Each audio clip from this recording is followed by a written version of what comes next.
के छ हजुरहरुकोतिर वातावरण मौसम त्यो पनि यसो हामीलाई केही जानकारी अपडेट गराइदिनु भयो भने हामीलाई पनि हजुरहरुको झल्को मेटिने थियो है, न्यार्सो मेटिने थियो।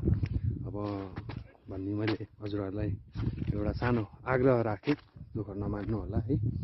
अब जहाँ हुनुहुन्छ जस्तो हुनुहुन्छ हैन, जे अवस्थामा हुनुहुन्छ अब त्यही हो, स्वस्थ रहनुस्, मस्त रहनुस् हैन, व्यस्त रहनुस्, आफ्नो शरीरको ख्याल राख्नुस् है। अब सबै परिवारहरू हजुरहरूको चाहिँ आफन्तजन इष्ट मित्रहरूप्रति सबैप्रति चाहिँ हामी आभार व्यक्त गर्दछौँ है। एकदम सधैँ नै हाम्रो न्यानो माया अनि चोखो माया हैन एउटा साथ रहिरहनेछ हजुरहरूप्रति है। अब सबै कुराहरूलाई अब सकारात्मक नै लिएर अगाडि बढ्ने कोसिस गर्नु नै राम्रो कुरा हो हैन।